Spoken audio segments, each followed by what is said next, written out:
Hello everyone, welcome back to PS physics classes. आज हम start करने वाले हैं electric field due to group of charges. मैंने जितने भी ये वीडियोस बना रहे हैं मैंने ये जितने भी वीडियोस बनाए हैं उसके अंदर एनसीईआरटी का एक एक लाइन कवर किया है। ओके, सो नोट्स की फॉर्म में भी आपको मिलेगा, तो आपको फिर एनसीईआरटी बुक पढ़ने का जरूरत ही नहीं है if you go through these videos and the notes. Okay, आपको कोई भी डाउट है तो आप मुझे कमेंट सेक्शन में बताएं एंड प्लीज सब्सक्राइब करें, शेयर करें और लाइक करें। बहुत एफर्ट लगता है, आपका सपोर्ट बहुत जरूरी है। Thank you so much. चलिए स्टार्ट करते हैं। Electric field due to group of charges. So suppose यहाँ पर n चार्जेस हैं, n पॉइंट चार्जेस हैं। Okay, so suppose there are n point charges, n point charges, right? और हमें किसी एक पर्टिकुलर पॉइंट पे इलेक्ट्रिक फील्ड निकालना है। so we need to calculate electric field due to all charges, due to all charges at a particular point. Okay, ठीक है। अब देखिए, तो सपोज करिए मैंने यहाँ पर एक एक्स वाई ऐसे में एक कोऑर्डिनेट सिस्टम ले रही हूँ।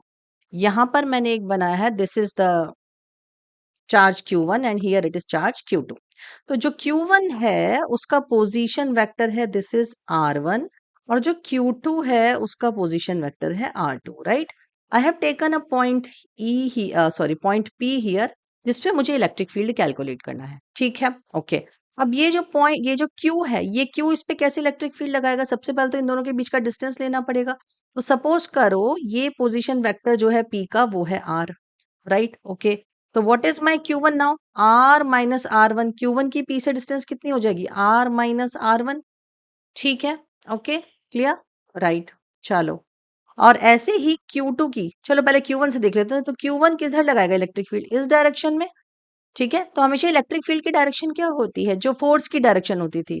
Okay, in the along the direction of, जो भी आपका इन दोनों का कनेक्टिंग लाइन है उसकी डायरेक्शन में ही आपको इलेक्ट्रिक फील्ड लगाना है।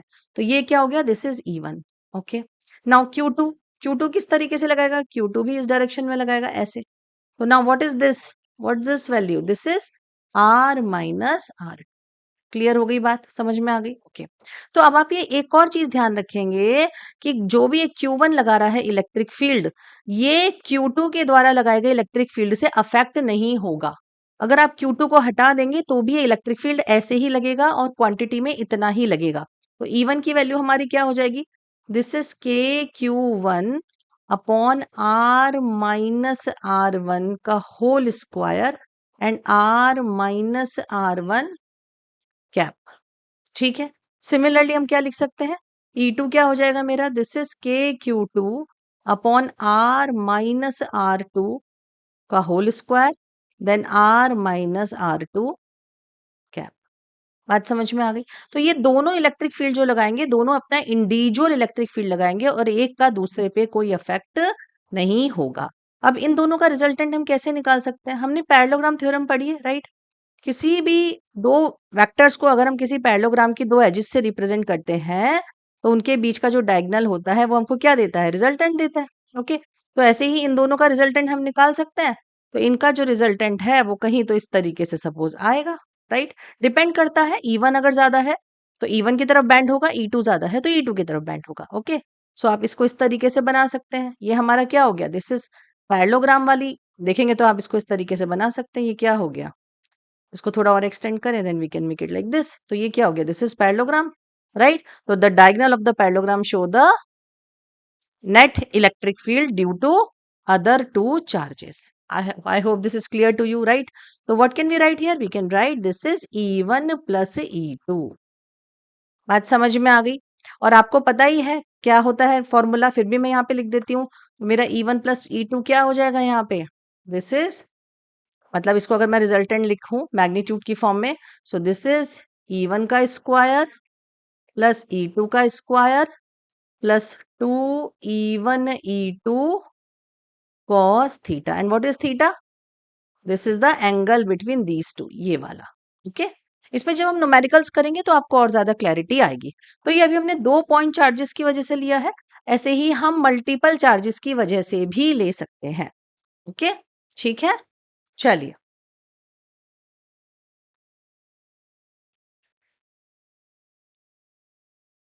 तो अब यहाँ पर हम क्या निकाल रहे हैं, electric field at point P due to n point charges. तो यहाँ पर हमने कुछ पॉइंट चार्जेस ले लिए हैं, Q1 Q2 Q3 Q4 and Q5। Okay, तो ये देखिए, ये Q1 की वजह से जो इलेक्ट्रिक फील्ड आ रहा है उसकी डायरेक्शन ये हो गई E1। सिमिलरली Q2 की वजह से जो इलेक्ट्रिक फील्ड है that is here. Then Q3 की वजह से इलेक्ट्रिक फील्ड इधर है। देन Q4 की वजह से इधर है। एंड देन Q5 की वजह से इधर है। यहाँ पर लिखने में थोड़ा सा मिस्टेक हो गया है, so I just corrected. This is this is E5 and this is R5P and this is RE4 and this is E4 R4P। ठीक है, ओके। अब ये सारे इलेक्ट्रिक फील्ड अलग अलग डायरेक्शन में है, it is a vector quantity. तो इन सब का हमको रिजल्टेंट निकालना है। तो रिजल्टेंट के लिए हम वही मेथड ऑप्ट करेंगे, पैरेललोग्राम वाला। ओके, या फिर हम क्या कर सकते हैं, इन सब इलेक्ट्रिक फील्ड को एक्स और वाई डायरेक्शन में रिजॉल्व करेंगे और उनके कंपोनेंट्स निकाल के फिर उसको हम एक वापस से उसका नेट इलेक्ट्रिक फील्ड निकाल लेंगे। ओके, तो फिलहाल अगर हम इसको करते हैं पैरेललोग्राम से तो हम कैसे करेंगे, देखिए, ये आपका येलो की डायरेक्शन में, ये आपका पिंक की डायरेक्शन में। तो ये क्या हो जाएगा, ये हो जाएगा इन दोनों का नेट। ओके, तो इसको मैं फिलहाल के लिए यहाँ पे E12 लिख देती हूँ समझने के लिए। ओके, अब देखिए ये E12, अब थर्ड कौन सा है, ये राइट। तो अब थर्ड के लिए ये थर्ड है, तो आप इसकी उस वाइट वाले की डायरेक्शन में इसको थोड़ा सा बना दीजिए। सो this is gonna B like this, और आप इसकी डायरेक्शन में इसको बना दीजिए। ओके, तो इसका पैरेललोग्राम, इनका नेट कहाँ पर आ जाएगा, this is gonna B net of these two. Okay, इसको मैं लिख देती हूँ फिलहाल E1 2 3, right, just for understanding. अब ये अब फोर्थ कहाँ है, ये रहा फोर्थ वाला। तो फोर्थ की डायरेक्शन में इसको लेकर जाएं और इधर से इसकी व्हाइट वाले की डायरेक्शन में इसको लेकर आए, तो ये क्या बन गया, पैरेललोग्राम बन गया। और एक हमारा ये नेट आ गया दोनों का, किसका, इन तीनों का, E1 2 3 और इसका E4 का नेट। तो इसको फिलहाल E1 2 3 4 लिख देते हैं, राइट। ओके, अब ये है E5, तो E5 को आप इसकी डायरेक्शन में लेके जाएं, ठीक है। और इधर से आप उसको थोड़ा आगे आगे की तरफ बढ़ाएंगे, यहाँ मैं नहीं दिखा पा रही हूँ, तो ये हमारा एक और नेट आ जाएगा। So this is your final E net of all electric fields. तो what can we write, E net is equals to E1 plus E2 plus E3 plus E4 plus E5। I hope this is clear to you. तो अगर हम individual लिखना चाहें तो कैसे लिख सकते हैं, what is E1, that is electric field due to charge 1। Okay, तो क्या आ जाएगा, it is K, this is Q1। Okay, K Q1 upon R1P का square, R1P cap, right. Okay, और हम इसको किस तरीके से लिख सकते हैं, यहाँ पे एक और तरीका है वेक्टर वाला, वो तो आपको पता ही है, how can we write it. Okay, so we can write here also, just write down, एक लिख के बता देती हूँ आपको इजी रहेगा। R1P को हम क्या लिख सकते हैं यहाँ पे, R minus R1। Okay, so this is the cube, और यहाँ पे क्या आ जाएगा, R1 minus, sorry, R minus, R किसका है, position vector of point P, R minus R1, right. Okay, समझ में आ गया आपको, क्लियर, ये मैग्नीट्यूड है। ओके, ये मैग्नीट्यूड है और ये आपका वेक्टर है। तो ये हो गया E1। सिमिलरली हम क्या लिख सकते हैं, electric field due to charge 2 क्या हो जाएगा, K Q2 upon R minus R2 then R minus R2। Clear, okay. Similarly we can write all. Okay, अब यहाँ पर हम एक कॉमन फॉर्मूला लिखेंगे, किसी भी पॉइंट पे अगर मुझे इलेक्ट्रिक फील्ड निकालना है तो उसको हम किस तरीके से लिख सकते हैं, उस पर आप फोकस करें। How can we write, summation i is equal to 1 to n। अगर n पॉइंट चार्जेस हैं तो हम यहाँ पे k तो हम बाहर ले लेते हैं, तो ये क्या हो जाएगा, आई इज इक्वल टू 1 2 3 4 कुछ भी हो सकता है, अपॉन R माइनस RI का cube, then R minus RI। समझ में आ गई बात आपको क्लियर? और अगर आपको इसको यूनिट वेक्टर की फॉर्म में लिखना है तो स्क्वायर लगा दीजिए और इस पे कैप लगा दीजिए। सो ये हमारा आ गया electric field due to superposition of all charges. इसको मैं आपको सिमुलेशन के थ्रू भी समझाऊंगी जिससे आपको अच्छे से क्लैरिटी आए, और फिर इसके बाद हम कुछ इसके ग्राफ्स को स्टडी करेंगे। ओके, तो एंड तक जरूर देखें तभी आपको अच्छे से समझ में आएगा। ओके, तो देखिए यहाँ पर सिमुलेशन से इसको दिखाया गया है। ये हमारे पॉजिटिव चार्जेस हैं, 2 3 और एक नेगेटिव है। इन सब चार्जेस का अमाउंट अलग अलग है, राइट? ओके, तो देखिए अब अगर ये चार्ज यहाँ पर है, इसकी वजह से देखिए किस तरफ है फोर्स, देख रहे हैं आप डायरेक्शन, जितना मैं पास में ला रही हूँ, क्योंकि इलेक्ट्रिक फील्ड क्या होता है, के क्यू अपॉन आर स्क्वायर। तो जैसे जैसे डिस्टेंस कम होगी वैसे वैसे इलेक्ट्रिक फील्ड बढ़ेगा, एंड क्योंकि दोनों पॉजिटिव है तो this will act away from this, radially outward, और we can say away from this charge. ठीक है, देख रहे हैं आप, देखिए इसको जितना दूर लेके जा रही हूँ उतना इलेक्ट्रिक फील्ड कम होता जा रहा है। Clear? Similarly what you can see with the negative charge, ये अट्रैक्टिव है। Okay, and same with the other charges as well. But आप क्या देख रहे हैं कि इन सब की वजह से जो इलेक्ट्रिक फील्ड है एक दूसरे की वजह से इफेक्ट अफेक्ट नहीं हो रहा है। इसको और हम एक तरीके से प्रूव कर सकते हैं। देखिए अभी अगर मैं इसको बहुत दूर ले जाती हूँ, राइट, तो देखिएगा क्या इनका कोई इलेक्ट्रिक फील्ड चेंज हो रहा है क्या? देखिए, ये देखिए, अगर मैं इसको यहाँ ले गई तो इसका इलेक्ट्रिक फील्ड चेंज हुआ? नहीं हुआ। क्या इसका हुआ? नहीं, किसी का भी इलेक्ट्रिक फील्ड चेंज नहीं हुआ। इसका मतलब क्या है कि किसी भी एक चार्ज की वजह से जो इलेक्ट्रिक फील्ड लग रहा है वो अफेक्ट नहीं होता due to other charges in surrounding. Clear हो गई बात? ओके, अब टोटल नेट कितना लग रहा है वो भी आपको दिखा देती हूँ। देखिए, इन चारों की वजह से जो लग रहा था उसका नेट हमारा इस तरफ लग रहा है। अब जैसे ही मैं पोजीशन चेंज करूंगी ना, देखिए मेरे मेरा नेट भी चेंज होता जाएगा। ये देखिए, जैसे जैसे मैं पोजीशन चेंज कर रही हूँ चार्जेस की, नेट इलेक्ट्रिक फील्ड भी चेंज हो रहा है। जितना बड़ा चार्ज होगा उसके अकॉर्डिंग वो ज्यादा चेंज आपको दिखाई देगा। आई थिंक आपको क्लियरली समझ में आ गया है। ठीक है, मुझे कमेंट करके जरूर बताइएगा कि कैसा लगा आपको, ये सिमुलेशन समझ में आया या फिर नहीं। ओके, तो हम एक ग्राफ बना रहे हैं यहाँ पे। ये दो पॉइंट चार्जेस हैं, plus Q and plus Q, दोनों इस ओरिजिन से सेम डिस्टेंस पे रखे हुए हैं। ओके, तो अब इस प्लस क्यू की चार्ज की वजह से इस ओ पॉइंट पे इलेक्ट्रिक फील्ड आएगा। और हमने पढ़ा था, पिछली बार हमने देखा था, लास्ट वीडियो में आप चेक करेंगे कि जब हम इलेक्ट्रिक फील्ड का ग्राफ बनाते हैं तो इस पॉजिटिव चार्ज की वजह से, देखिए मैं यहाँ पे बना के बताऊंगी, ये मेरा ओ पॉइंट है, ठीक है, और ये प्लस क्यू चार्ज मेरा यहाँ पे रखा है। तो इसकी वजह से मेरा यहाँ पे जो इलेक्ट्रिक फील्ड आएगा वो आपका कुछ इस तरीके से आएगा, राइट? जैसे जैसे हम इससे दूर जाते हैं इलेक्ट्रिक फील्ड कम होता जाता है, ठीक है, तो इसके पास क्या रहेगा, इलेक्ट्रिक फील्ड सबसे ज्यादा रहेगा। ओके, और जैसे जैसे हम दूर जाएंगे इलेक्ट्रिक फील्ड कम होता जाएगा, राइट? ओके, अब यहाँ पर क्या होगा, इस साइड कैसा आएगा, इसके इधर जाएंगे, so this will be like this. आई बात समझ में? ओके, अब इसका जब हम देखेंगे तो इसका भी वही होगा, लेकिन इसका, इसकी वजह से इधर ये नेगेटिव डायरेक्शन हो गई, अपोजिट डायरेक्शन हो गई, राइट? इधर क्या था, हम इधर निकाल रहे थे, इधर हम इस साइड निकाल रहे हैं लेफ्ट में। तो हमारा इलेक्ट्रिक फील्ड कैसे बनेगा, देखो राइट साइड में कैसे आएगा, सेम ऐसे जैसे इसका आया, और इधर कैसा आएगा, ऐसे। तो ये दोनों यहाँ पे इंटरसेक्ट करेंगे, यहाँ पे। तो यहाँ पे इलेक्ट्रिक फील्ड क्या हो रहा है, here electric field is zero. क्यों? क्योंकि देखो ये कैसे लगाएगा, इस डायरेक्शन में के क्यू अपॉन माइनस ए का स्क्वायर, और ये कैसे लगाएगा, ये लगाएगा इस डायरेक्शन में के क्यू अपॉन ए स्क्वायर। तो दोनों का मैग्नीट्यूड सेम है, तो यहाँ पर क्या होगा, इलेक्ट्रिक फील्ड जीरो, ठीक है, पर दोनों की डायरेक्शन क्या है, अपोजिट। तो इसीलिए हमारा कैसे आएगा ग्राफ, कुछ इस तरीके से। समझ में आई बात? ओके, ठीक है, ये वाला कौन सा एरिया है, ये है हमारा, ये पॉइंट है x is equal to A, और ये वाला कौन सा पॉइंट है, x is equal to minus है। क्लियर हो गई बात, ग्राफ समझ में आ गए आपको? ये पूरा किस तरीके से बनता है, ऐसे ग्राफ्स कैसे आते हैं, उसके लिए आप लास्ट वीडियो जाके देखिए, आपको क्लैरिटी आ जाएगी। ओके, चलिए अब हम माइनस क्यू के लिए समझ लेते हैं।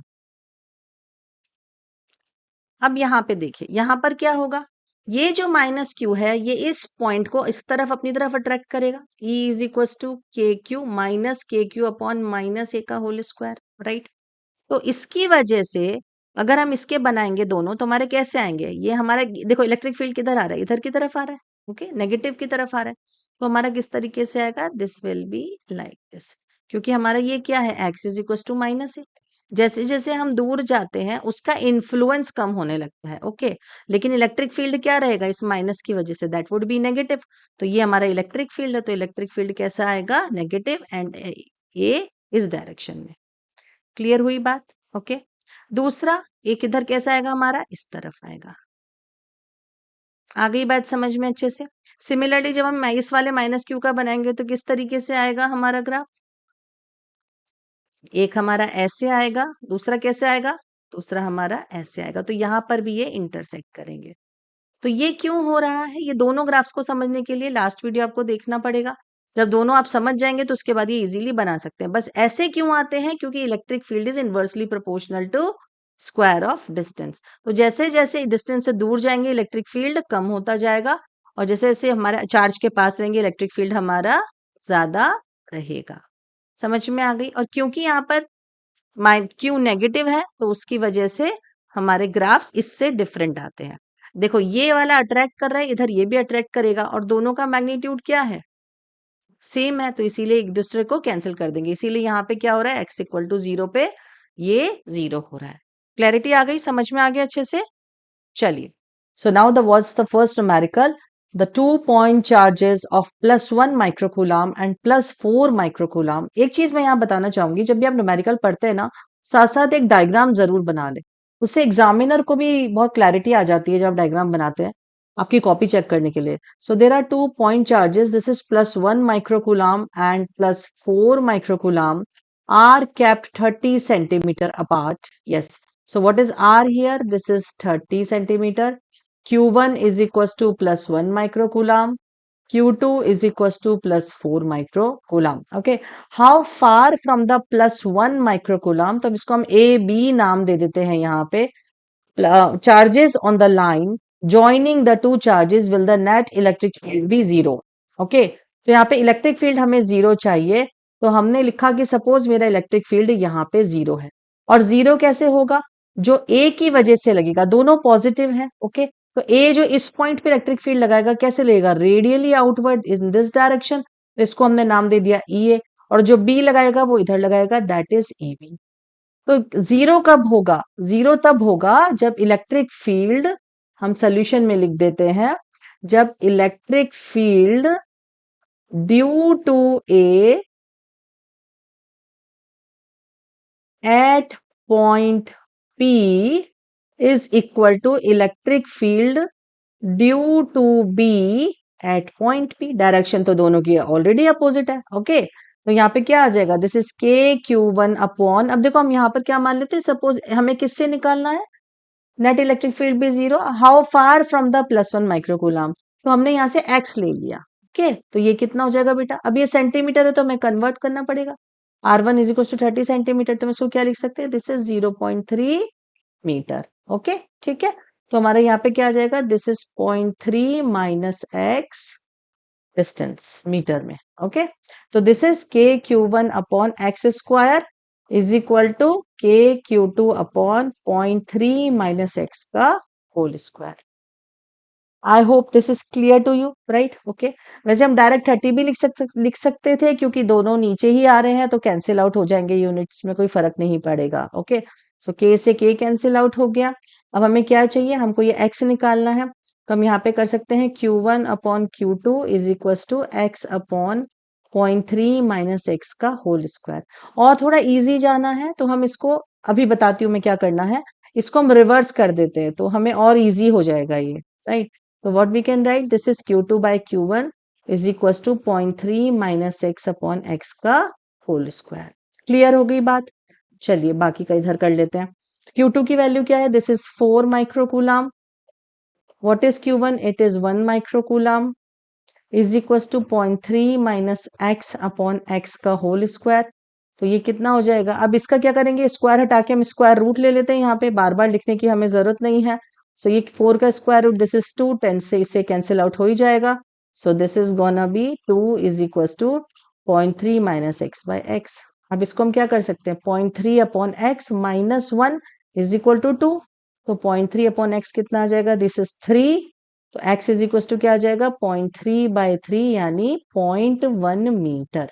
It means this is equals to 10 centimetre. A से 10 सेंटीमीटर की डिस्टेंस पे हमारा इलेक्ट्रिक फील्ड क्या होगा?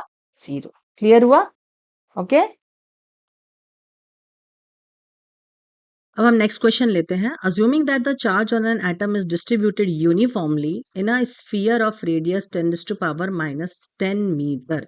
तो क्या बोल रहे हैं? एक एटम है जिसकी रेडियस है 10 टू पावर माइनस 10 मीटर, उसके ऊपर पूरा का पूरा चार्ज आपका डिस्ट्रीब्यूटेड है सरफेस पे।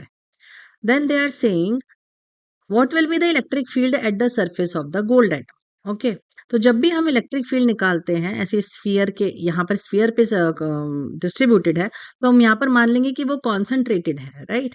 क्योंकि हमारा इलेक्ट्रिक फील्ड सरफेस पे भी क्या होता है स्फीयर के, that is E is equal to k Q upon r square. Okay, तो इस केस में मान के चलते हैं कि पूरा का पूरा जो चार्ज है वो सेंटर पे कॉन्सेंट्रेटेड है। ओके, अब यहाँ पे क्या दिया है? फॉर गोल्ड, तो गोल्ड का एटॉमिक नंबर क्या है? This is 79। ओके, तो इस पे कितना चार्ज आ जाएगा? सो इस पे हमारा चार्ज होगा Q is equal to Z E is equal to 79 into 1.6 into 10 to power minus 19 coulomb, right? Okay, अब हमें क्या निकालना है यहाँ पे? सरफेस पे इलेक्ट्रिक फील्ड। तो हमारे पास तो सब कुछ है। What is the R? R is also given. तो हमारा इलेक्ट्रिक फील्ड कितना आ जाएगा? के की वैल्यू कितनी होती है? 9 into 10 to power 9 into Q है 79 into 1.6 into 10 to power minus 19 upon 10 to power minus 19 का square. So this value comes out to be 1.138 into 10 to power 13 Newton पर कूलम। ठीक है, तो जब भी ऐसा क्वेश्चन आए तो आप मान के चलिए कि the whole charge is concentrated at the surface. तो अगर हमें किसी डिस्टेंस पे भी निकालना होता सपोज यहाँ, तो भी हम क्या मानते हैं? The whole charge is concentrated at the surface, तो हम फॉर्मूला लगाते के क्यू बाय एक्स स्क्वायर। ठीक है, चलिए नेक्स्ट क्वेश्चन पे चलें। यहाँ पर हमें एक क्वेश्चन दिया है, 2 point charges of 5 into 10 to power-19 coulomb and 20 into 10 to power-19 coulomb are separated by a distance of 2 meter. Okay, find the point on the line joining them at which electric field intensity is 0. Okay, तो ये क्या है? These are positive charges, because कहीं पर भी उन्होंने बोला ही नहीं है कि ये नेगेटिव चार्जेस हैं। ओके, तो अब ये पॉजिटिव है, ये पॉजिटिव है। और ये ध्यान दो, कई बार कंफ्यूजन होता है बच्चों को कि बाहर नहीं हो सकती क्या। तो अगर मैंने यहाँ पर एक पॉइंट लगा तो इसकी वजह से यहाँ पे क्या डायरेक्शन होगी इलेक्ट्रिक फील्ड की? आउटवर्ड। और इसकी वजह से भी क्या होगी? आउटवर्ड। ओके, और अगर यहाँ पे कोई पॉइंट की बात करें तो इस Q1 की वजह से कैसे होगी? That is also outward, and Q2 की वजह से भी आउटवर्ड। तो यहाँ पे तो इलेक्ट्रिक फील्ड 0 हो ही नहीं सकता। बट यहाँ पे अगर कोई पॉइंट ले ले जहाँ पे इलेक्ट्रिक फील्ड का magnitude due to Q1 charge is equal to electric field का magnitude due to Q2 charge, and तो डायरेक्शन भी क्या आएगी? दोनों की अपोजिट। तो इलेक्ट्रिक फील्ड क्या हो सकता है? 0। तो हम यहाँ पर क्या करेंगे? यहाँ से हमने एक डिस्टेंस मान ली x, और यहाँ से क्या मान ली हमने distance? It is 2 minus x. So suppose this is point P। तो if at point P net electric field is 0, तो क्या होगा? Electric field due to Q1, magnitude of electric field due to Q1 should be equal to magnitude of electric field due to Q2। ठीक है, तो ये क्या हो जाएगा? हमने इसको x लिया है, so this is gonna be K Q1 upon x square is equal to K Q2 upon 2 minus x का होल स्क्वायर। क्लियर है? ठीक है, ओके। चलिए आगे का हम यहाँ पर कर देते हैं। तो यहाँ k से तो k कट जाएगा, तो हम इसको क्या लिख सकते हैं? 2 माइनस एक्स अपॉन एक्स का whole square is equal to Q2 by Q1। Q2 इधर है, Q1 को यहाँ ले गए, इसको यहाँ ले गए। अब हम इनका स्क्वायर रूट कर देंगे तो क्वेश्चन हमारे लिए ज्यादा इजी हो जाएगा। तो 2 minus x is equal to Q2 की वैल्यू रख दो और यहाँ पे Q1 की वैल्यू रख दो। ठीक है, तो ये आती है square root 4 which is equal to 2। तो ये हो जाएगा हमारा 2 अपॉन x minus 1 is equal to 2, यानी 2 अपॉन x is equal to 3 and x is equal to 2/3 meter. समझ में आ गई बात कैसे करना है? क्वेश्चन क्लियर हो गया? Any doubt? चलो वेरी नाइस। अब इसमें आपको ना अलग अलग कंडीशन समझ में आनी चाहिए। अगर Q2 की जगह यहाँ पे माइनस Q2 होता, ठीक है, अब फिर से हम तीनों पॉइंट्स देख लेते हैं। तो माइनस Q2 क्या करता है? इसका इलेक्ट्रिक फील्ड इधर होता, और Q1 का उधर होता, तो यहाँ पे चांसेस हैं कि इलेक्ट्रिक फील्ड 0 हो सकता था। सिमिलरली हियर Q1 पॉजिटिव है तो ये ऐसे रखता और Q2 नेगेटिव है तो ऐसे अट्रैक्ट करता, तो यहाँ पे भी 0 हो सकता था। बट अगर हम सेंटर में कहीं पे देख लें, इस लाइन पे, इन दोनों के बीच, यहाँ पे Q2 क्या करता, अगर नेगेटिव होता तो अट्रैक्ट करता और Q1 इसको रिपेल करता, मतलब इलेक्ट्रिक फील्ड आउटवर्ड होता। तो इधर बीच में कहीं पे भी 0 नहीं होता।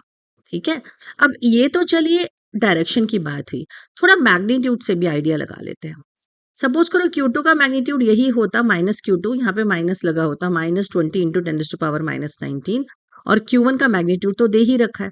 अब Q1 का मैग्नीट्यूड Q2 के मैग्नीट्यूड से कम है। ओके, तो अगर यहाँ पे कोई पॉइंट लेती हूँ, तो एक तो Q2 का मैग्नीट्यूड ज्यादा है, दूसरा इस पॉइंट से डिस्टेंस कम है, तो इसके कारण Q2 के कारण, अगर -Q2 के कारण जो मेरा इलेक्ट्रिक फील्ड आता उस वो काफी ज्यादा होता in comparison to this one, right.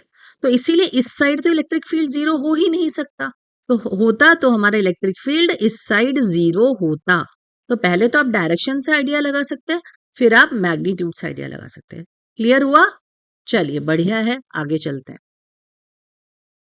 चलिए अब नेक्स्ट क्वेश्चन ले लेते हैं। क्या दिया है हमको यहाँ पे, 2 point charges 6Q and -8Q are placed at the vertices B and C of an equilateral triangle ABC of side A. Obtain the expression for the magnitude and the direction of the resultant electric field at the vertex A due to these two charges. ठीक है, तो हमें magnitude निकालना है। तो सबसे पहले तो आप देखिए यहाँ पे क्या होगा, ये जो 6Q है, ये 6Q आउटवर्ड इलेक्ट्रिक फील्ड देगा।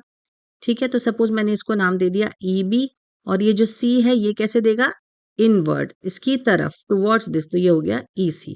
तो हमारा जो नेट इलेक्ट्रिक फील्ड आएगा, अब ये भी A है, ये भी A है, तो पर ये वाला जो मैग्नीट्यूड है ये कम है, ये ज्यादा है, राइट। तो हमारा जो इलेक्ट्रिक फील्ड आएगा वो कहीं तो हमारा इधर की तरफ आएगा, right, this is E net. Okay, तो हमें ये निकालना है। तो सबसे पहले तो हम लिख लेते हैं यहाँ पर, व्हाट इज EB। EB कितना हो जाएगा, this is K6Q upon A square. ठीक है, so this is 6KQ upon A square. What is EC, अब मैंने यहाँ पे मैग्नीट्यूड ले रही हूँ दोनों के, क्योंकि मैंने ऑलरेडी डायरेक्शन यहाँ पे दिखा दी है। वेक्टर्स में नेगेटिव पॉजिटिव मतलब डायरेक्शन होता है। ओके, तो यहाँ पे क्या आ जाएगा, this is K8Q upon A square, it means 8KQ upon A square. Clear हो गई? अब by parallelogram law we can find out net. तो सबसे पहले हमें ये देखना है, ये वाला जो है इक्विलेटरल ट्रायंगल है, यानी हर एंगल कितना है, दिस इज 60 डिग्री। तो ये 60 है तो ये पूरा का पूरा कितना हो जाएगा, the whole angle will be, this is, if this is theta, तो थीटा कितना हो जाएगा, it is 120 degree, right. Clear हो गई बात? ओके, तो हमारा फॉर्मूला क्या होता है पैरेललोग्राम का, E1 square plus E2 square plus 2E1 E2 cos theta, right. तो वैल्यू सब्स्टिट्यूट करो। अब देखो आप क्या कर सकते हो, KQ अपॉन A स्क्वायर तो कॉमन है ना। अब ये तीनों में KQ अपॉन A स्क्वायर आप पहले ही बाहर ले लो, हाँ, होल स्क्वायर बाहर ले लो। ठीक है, क्या बचा यहाँ पे, स्क्वायर रूट लगा दो, ये बचा 6, यानी 6 का स्क्वायर प्लस 8 का स्क्वायर प्लस 2। अब ये भी 6KQ अपॉन A स्क्वायर आया था, ये 8KQ अपॉन A स्क्वायर आया था, जिसमें से हमने ये बाहर ले लिया। तो यहाँ पे क्या बचा, 6 and 8 cos 120। क्लियर हो गई बात? ठीक है, ओके। अब अगर हम इसको बाहर लेंगे तो हमारी वैल्यू क्या आ जाएगी, ये शॉर्ट तरीके होते हैं, आप लोग क्या करते हैं पहले ही वैल्यूज रखना स्टार्ट कर देते हैं, वो मत करिए। तो ये स्क्वायर रूट से बाहर आ जाएगा एज इट इज। ओके, अब दिस इज 36 प्लस 64 96, cos 120 को हम क्या लिख सकते हैं, we can write it cos 90 plus 30, यानी क्या हो गया, ये सेकंड क्वाड्रेंट। सेकंड क्वाड्रेंट में cos क्या होता है, नेगेटिव, तो ये क्या आ जाएगा, माइनस साइन 30। क्लियर हुई बात? तो ये वैल्यू कितनी आ जाएगी हमारी, मैं एक काम करती हूँ, इसको थोड़ा इधर लिख देती हूँ, इस साइड। ओके, तो ये वैल्यू कितनी आ जाएगी हमारी, E net, this is KQ upon A square, square root 36 plus 64 is 100, minus sine 30 कितना होता है, 1/2, तो 96/2 करेंगे तो कितना आ जाएगा, 100 - 48। ठीक है, so this comes out to be E net कितना हो गया? It is K Q upon A square, this is square root 52। समझ में आ गई बात क्लियरली? ओके, तो ये हमारा आ गया ई नेट, यानी मैग्नीट्यूड आया बेसिकली, दिस इज मैग्नीट्यूड। अब हमें इसकी डायरेक्शन निकालनी है, तो मैंने मान लिया कि जो ई एन है ना, ये इससे बीटा एंगल पे है, ठीक है। अब ये बीटा निकालना है, तो हम पैरेललोग्राम में क्या करते थे? चलिए बताते हैं। इसके अंदर पैरेललोग्राम में हम क्या करते थे? पैरेललोग्राम में हम क्या करते थे, देखो, मान लो ये हमारा ए वेक्टर होता था, ये बी वेक्टर होता था, और ये आता था आर। तो अगर हमें इससे निकालना है, सपोज ये अल्फा है, इस रिजल्टेंट का एंगल, तो हम क्या लिखते थे? Tan alpha is equal to, ये जो दूर वाला वेक्टर है इसको ऊपर लिखते थे बी साइन, ये एंगल थीटा है दोनों के बीच का, थीटा अपॉन ए प्लस बी कॉस थीटा। तो वही ट्रिक हमको यहाँ पर लगानी है। यहाँ पे देखो ये बीटा एंगल है, तो हम इसको क्या लिख सकते हैं? अगर ये दोनों के बीच का एंगल थीटा है तो E B sine theta upon E C plus E B cos theta. आई बात समझ में? ठीक है, तो चलिए इसको लिख लेते हैं। तो हमारा क्या आ जाएगा यहाँ से? Tan beta, this is direction of E net from E C vector, ठीक है। तो ये आ जाएगा हमारा E B sine theta upon E C, ये सब मैग्नीट्यूड है, these all are magnitude, plus E B cos theta. Okay, तो ई बी साइन थीटा क्या है? This is 6 k q upon A square sine 120 upon 8 k q upon A square plus 6 k q upon A square cos 120। जैसे हमने cos 120 को cos 90 plus 30 लिखा था, वैसे ही sin 120 को क्या लिख सकते हैं? sin 90 plus 30। और सेकंड क्वाड्रेंट में साइन क्या होता है? पॉजिटिव होता है, राइट। तो के क्यू अपॉन ए स्क्वायर से तो ये सब कट ही जाएगा, तो we can directly write down now sin 120 क्या हो जाएगा? sin 90 प्लस 30, यानी कि cos 30 कितना होता है? That is √3/2। और यहाँ पे क्या आ जाएगा? 8 प्लस 6 cos 120 यानी माइनस साइन 30 यानी -1/2। तो कितना आ जाएगा ये?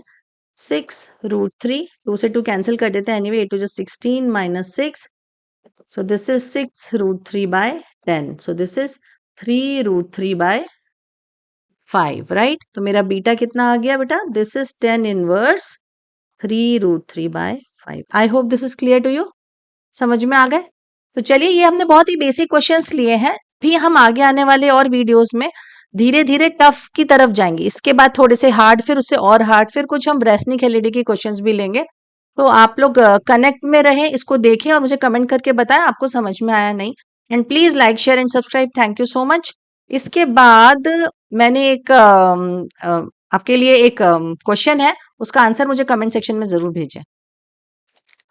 So this is the question. Now the calculate the electric field intensity which would be just sufficient to balance the weight of a particle of charge -10 microcoulomb and mass 10 milligram. Okay, तो इसको solve करें और इसका answer मुझे जरूर भेजें। चलिए बेटा, थैंक यू वेरी मच।